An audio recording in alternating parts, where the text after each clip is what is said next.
सचिन पायलट भाषण देने में खासे प्रभावी हैं। अशोक गहलोत को ये दर्द सालता भी है कि अच्छा बोलने से अच्छा राजनेता नहीं हो जाता। वो सीधे तौर पे सचिन पायलट का बिना नाम लिए एक हमला करते हैं।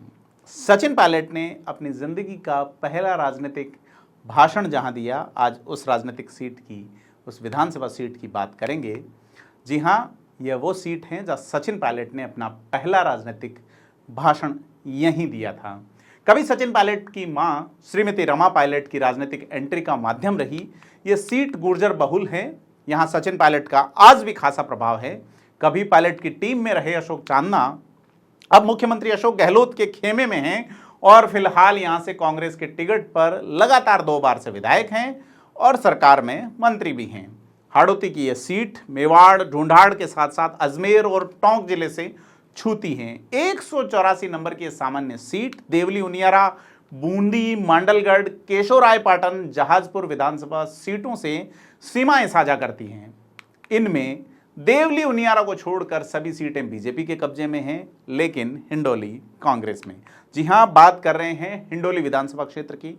नमस्कार, मैं हूं प्रदीप। आप देख रहे हैं थिंक 360 का रण क्षेत्र यानी कि बैटल ग्राउंड कार्यक्रम। वैसे तो हिंडोली सीट बूंदी जिले का हिस्सा है, लेकिन लोकसभा के लिहाज से यह भीलवाड़ा के अंतर्गत आती है। बीजेपी के सुभाष बहेड़िया यहां से सांसद हैं। इस सीट पर 282 मतदान बूथ हैं और 2,65,723 मतदाता बीते 4 साल में 17,872 वोटर की बढ़ोतरी के साथ दर्ज हैं। चुनाव की आचार संहिता लगने तक यह बढ़ोतरी चलती रहेगी। वैसे यहाँ पे गुर्जर, माली, राजपूत और ब्राह्मण मतदाताओं की बहुतायत हैं। एससी वोट भी अच्छी संख्या में हैं और इस सीट पे कई बार कांटे की टक्कर हुई है तो कई बार एक तरफा मुकाबले निकले हैं। मूलतः यह कांग्रेस मूड की सीट लगती है। यहाँ बीजेपी अपने गठन 1980 के बाद एक ही बार विधायक बना सकी हैं।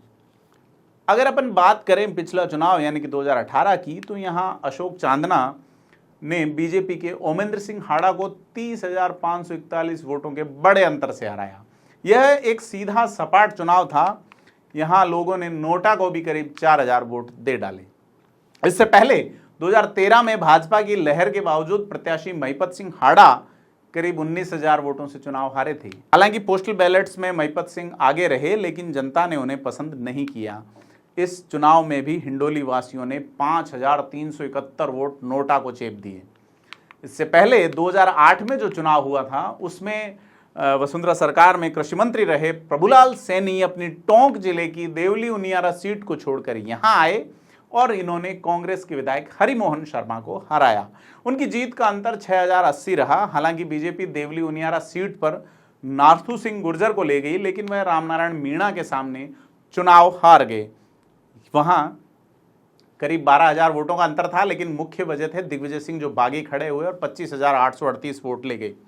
हालांकि ये सीट 23 साल बाद, हिंडोली 23 साल बाद बीजेपी के खाते में आ सकी, परंतु अब बीजेपी को बीते 2 चुनावों से सीट के लौटने का इंतजार ही है। पुराने इतिहास की अगर बात करें तो विधानसभा चुनावों में, पहले विधानसभा चुनाव में 1951 के विधानसभा चुनाव में दूसरी सबसे मार्जिनल विनिंग वाली सीट हिंडोली थी। यहां पर राम राज्य परिषद के सज्जन सिंह हिंडोली से पहले विधायक बने। उनको 81.27% वोट मिले और कांग्रेस को महज 4.1% वोट, 77% से भी अधिक अंतर जीत का यहां पे रहा। और कांग्रेस से ज्यादा वोट निर्दलीय ऋषि दत्त ले गए जो कि 4.74% वोट लेके गए। हालांकि अगले यानी कि 1957 के चुनाव में यहां एसटी की सीट पर कांग्रेस के माधुलाल जीते और सामान्य हिंडोली से कांग्रेस के ही भंवरलाल विधायक बने। इन चुनाव में विधायक सज्जन सिंह बूंदी की सीट पर शिफ्ट हो गए थे और जीते। 1962 में यह सीट एसटी की हो गई तो कांग्रेस के टिकट पर गंगा सिंह विधायक चुने गए। जीत का अंतर महज 326 वोट रहा। 1967 में फिर से परिसीमन में सीट सामान्य हुई। जनसंघ के टिकट पर 449 वोट के अंतर से जीतकर केसरी सिंह हाड़ा कापरेन विधायक बने। कापरेन के सरपंच थे 1951 में। बाद में पहली विधानसभा में केसरी सिंह बूंदी से विधायक थे। 1972 में कांग्रेस के रमेश चंद सैनिक को लोगों ने सिर आंखों पे बिठाया। रमेश चंद्र सैनिक के बारे में आपको अगर बताऊं तो वो 1961 के गोवा मुक्ति युद्ध में भाग ले चुके थे। 1962 में उन्होंने चीन युद्ध में भी हिस्सा लिया था और 1965 में भारत पाकिस्तान युद्ध में लड़ाई लड़ी थी। एक सैनिक को जनता ने सिर आंखों पर बिठाया और एक तरफा 70% वोट उनकी झोली में डाल दिए और वहां एसओपी के माणिकलाल 21,208 वोट से हार गए। अगले चुनाव में हालांकि माहौल बदल गया और आपातकाल के बाद जेपी आंदोलन की लहर में यहां जनता पार्टी के गणेश लाल एक बड़े अंतर से चुनाव जीते। 1980 के चुनाव में भाजपा से गणेश लाल बैरागी खड़े हुए, लेकिन लोगों ने कांग्रेस आई के प्रभुलाल शर्मा को जिताकर विधानसभा भेजा। हालांकि 85 में मुकाबला फिर बदल गया। यहां से बीजेपी के गणेश लाल बैरागी कांग्रेस के प्रभुलाल शर्मा के सामने जीते। जीत का अंतर 2000 से भी कम वोट का रहा। 1990 के चुनाव में यहां एंट्री होती है रमा पायलट की, पहली महिला जो हिंडोली से चुनाव में उतरी और हिंडोली की जनता ने उन्हें चुनाव जिताया। अपनी मां के प्रचार में आए बालक सचिन पायलट ने यहीं एक बार भाषण दिया था।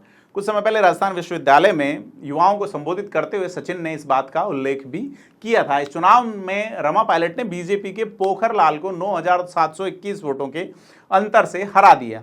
हालांकि बीजेपी से 1985 में विधायक रहे गणेश लाल बागी थे और 11,846 वोट लिए थे।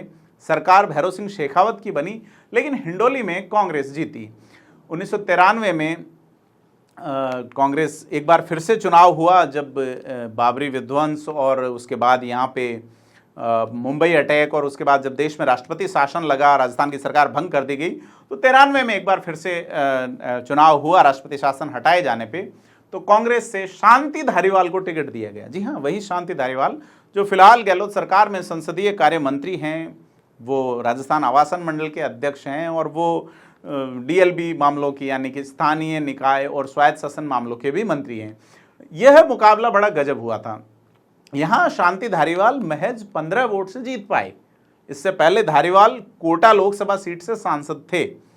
1998 में रमा पायलट को कांग्रेस ने फिर से मौका दिया तो पोखरलाल सैनी को एक बार फिर से उन्होंने 15,530 वोटों से हरा के वो विधानसभा पहुंची।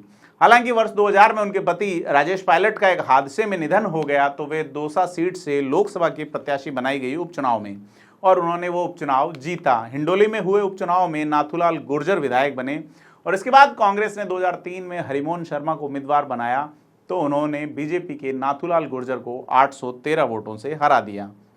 2008 में प्रभुलाल सैनी यहाँ विधायक बने और बीते 2 चुनावों से यहाँ अशोक चांदना विधायक हैं। हिंडोली के लोग जिस पर प्रेम लुटाते हैं तो जमकर लुटाते हैं, परंतु कई बार चुनाव ऐसा कांटे का करते हैं कि राजनीतिक विश्लेषकों के समझ में नहीं आता। हिंडोली के नागरिक इस चुनाव में क्या गुल खिलाएंगे, किसे चुनेंगे, ये देखने वाली बात है। फिलहाल आप चुनिए थिंक 360 को, सब्सक्राइब करें और नोटिफिकेशन बेल आइकन को प्रेस करें।